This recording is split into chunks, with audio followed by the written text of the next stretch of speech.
if you love it enough and you want to go far enough with it, then you will make that little bit of sacrifice, and it'll be worth it in the long run, I think anyway. So sometimes in your fights I've seen you come out super aggressive, throwing a switch kick to the head within the first couple of seconds. Other times slightly more measured, more calm approach. How do you decide what approach to take? I think as the level of opponents goes up, now I've started to realise that you're probably not going to finish everybody in the first. And even like my last one, I'm not preparing to stop people anymore. Now I'm preparing for like 5-round wars, and then if the stoppage is there, it's there, and I'll take it. But like before, I was coming out looking to knock people out, which like is good when it's there. But like when someone's fresh and starting and you're tiring yourself, just when you don't need to, rounds 1 and 2 feel like block more, move more. You know what I mean? And then start to pick things up and pick holes and then go for the finish. So as you're moving through the ranks and fighting more established fighters, bigger names, more A-class fights, do you think about the prospect of losing, getting hurt, and what does that prospect mean to you? Do you know what? It doesn't really bother me. It's something that with fighting all these, like, you accept, like, it will happen. You are going to lose at some point. You might get cut, you might get, do you know what I mean? Whatever. But obviously I'm going to do my best for that not to happen. And like, I'm not bothered about protecting a record or trying to go unbeaten. It's not boxing, it's not MMA. This year I just want to keep fighting, keep building my name. That's not to say that I don't want to beat everyone, because I do, but like, I just want to fight, stay active, and I'm not scared of getting hurt now. Doing some research on you, I could see that, I think the first article you were 11 years old. Yeah. What's your earliest memory of people knowing that you were a Muay Thai prospect?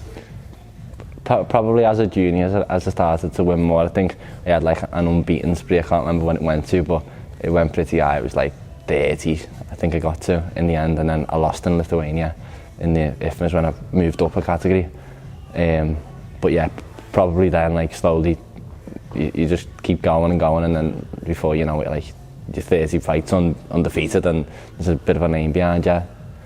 But that was probably the first moment then, yeah. How did you get into Muay Thai? Through my dad. My dad started teaching at Next Gen. He started taking the Thai classes there, and then slowly, once he started doing his own kids classes, then I got into it. Do you remember your first class? Yeah, at first, like, I didn't really like it, to be honest, which is mad. I think when, like, you're made to go to your dad's work, like, that's just how you see it at first, and then, like, with the kids classes, and I'd become my mates, and then it become more social. And then once I started fighting, then I loved it, then took it serious then, yeah. How sort of did your friends react at school and at college? Because it's quite a different position in your peer group. You're off winning like trophies and stuff at the weekend. Yeah, do you know what? Like, my mates have always been silent of them, like, still come and watch me now. They understand that that's just a sport. It's like, I'm just not, like, everyone always says, like, if they didn't know I was a fighter, they wouldn't know. Like, you don't really see it in the way I act. I don't. Yeah, it's just a sport, and now I've made it my career, haven't I? I was at a Super Showdown. I saw you walking out, singing along to your tune. You look super relaxed. What's going through your mind at that point? I enjoy it. Do you know what I mean? Like, that's the final part. All the hard work's done. Obviously, there's a big deal of nerves, because I always want to do well. Like, I think if you don't have nerves, you don't want to win enough. But yeah, I enjoy that whole process. Like, the walking out, it's like, yeah, like, I'm ready to fight now. I've done everything. I always know going into a fight, like, I've done absolutely everything possible to, and that's where my confidence comes from. I'm not like one of these people that's delusional with the confidence. Like, my confidence comes from working every day and knowing that I've dieted 100%, I've trained 100%, my recovery's been this. Do you know what I mean? Like, that's why I feel when I come out, I'm like, yeah, I'm ready. If I'm not ready now, then I'm not ready, because I've done everything. Do you know what I mean? So when's the switch then? So you come out singing your song, when are you then turn into? As soon as that music goes off, then you start stretching and thinking, yeah, like, it's about fighting now, it's not about singing a song and dancing, you know what I mean? But how important is a game plan to your fights? A game plan?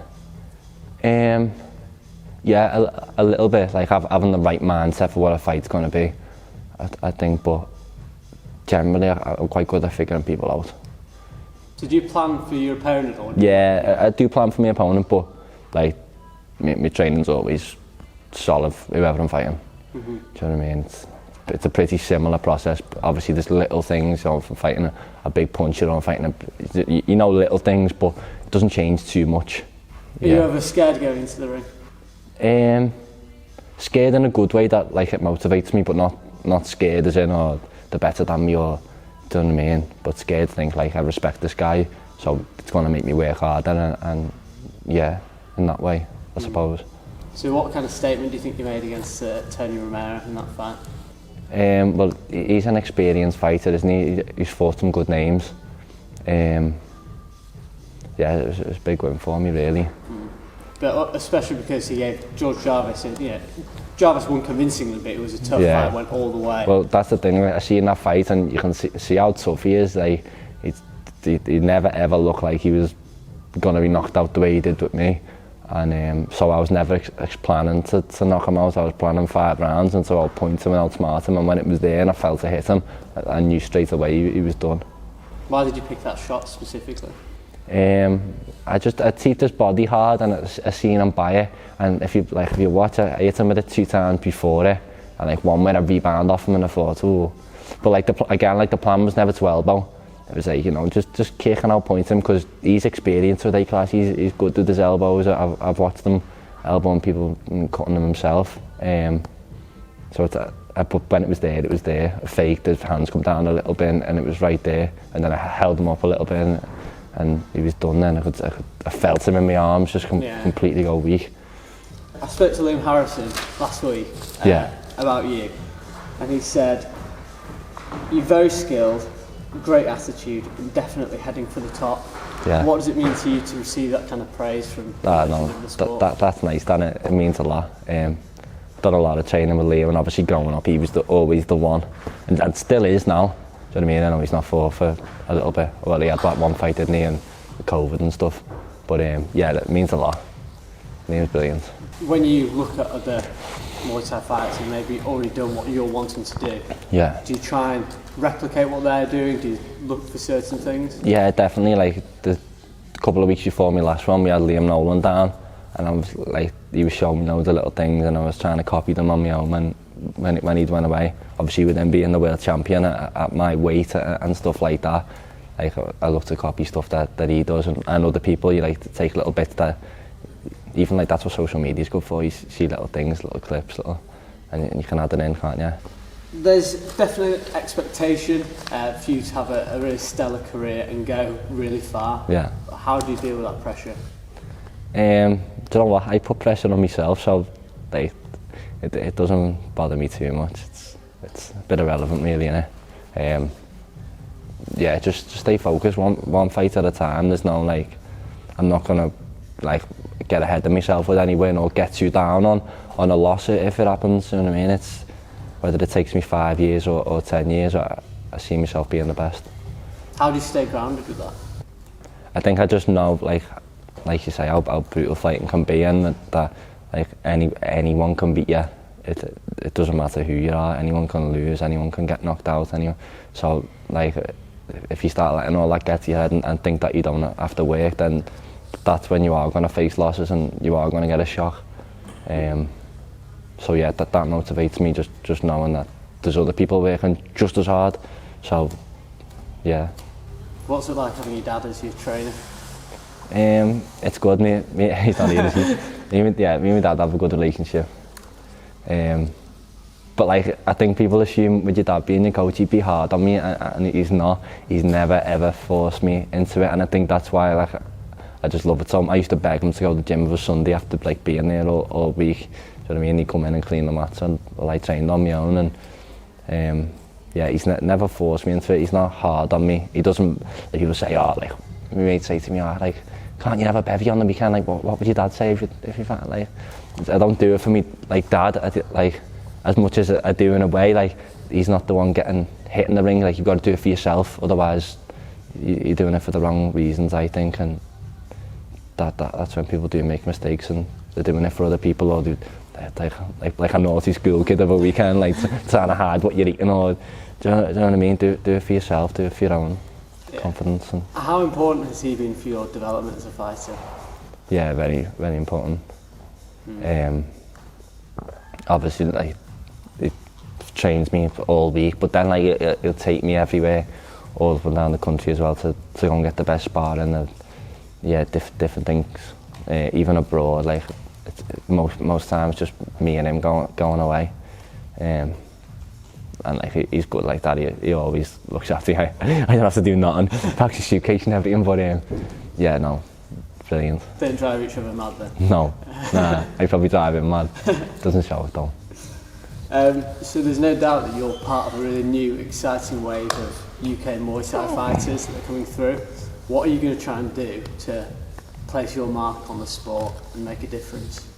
I've not really got to that point yet where I've thought about it, to be honest, but I want to have my own gym in the future, take on this gym hopefully, and then as well as that, like I think the pay needs to be better for Thai boxers, don't it? Thai boxing to be in the Olympics would be a big thing. Fuck knows how you go about getting that in. I think they've just took boxing out, haven't they? So probably haven't got much out, but yeah, Thai boxing need that little boost, don't it? Hopefully I can do something, but yeah. What is it that you love about the sport? It's like, it's brutal, but it's good to watch, isn't it? It's proper skillful when you actually know and understand it. Then you can see that it's not just two people having a scrap. Like there's so much behind it, and that's what I love about it. All the different fakes and skills, and yeah. How important is it between rounds having a chat with your dad? Do you find that important when you fight it? Yeah, it can calm a fighter, can't having the right corner people and people that you trust as well, like my dad, like Karim. I trust them to see things that I don't see, and same when you can hear things and you're fighting, just little things can make the difference. Like in my last fight, I started trying to catch Tony's kick, and they were like, don't get in between, like, don't need to catch it, just block. And then the second time I done it, I was sound. Same when like he was leaning back a lot from me kick, and I was kicking lower, and every time he lands I was kicking him. And just them little things that like you maybe don't see yourself, or like you do see, but you forget about it or whatever, and then you've got them just drilling into you. You can't really go wrong, can you? Where do you see your career going in the next few years? I think staying with Thai, it's got to be one championship, hasn't it? It pays the best, it's exciting. So yeah, that'd be my ultimate goal, getting into there.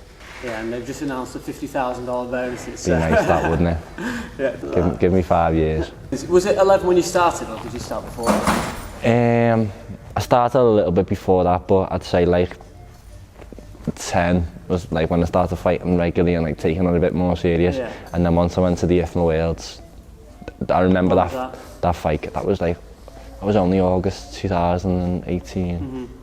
Might have been 17 I think it was. And that's when I really started saying, I was going to Thailand and for the first time, and the level there is amazing at the IFMA's, brilliant. So how do you keep training fresh and exciting if you've been training since 10 years old?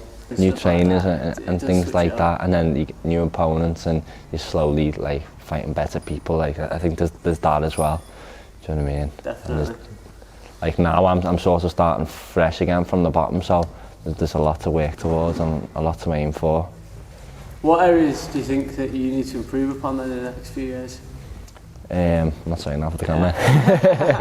No, but I know I've got stuff to work on, definitely, and I am working on it. So what has improved then over the past year or so then in your game? I think just like my calmness as well, taking my time, picking my shots, not rushing. I think since that Tayo fight, calmed me down a little bit. Yeah. What did that fight mean to you, the draw? Well, do you know what? It's the first time I fought 5 rounds in a long time, because obviously we had the break, the year off with no shows, and then I've come back and I'm at like stoppage.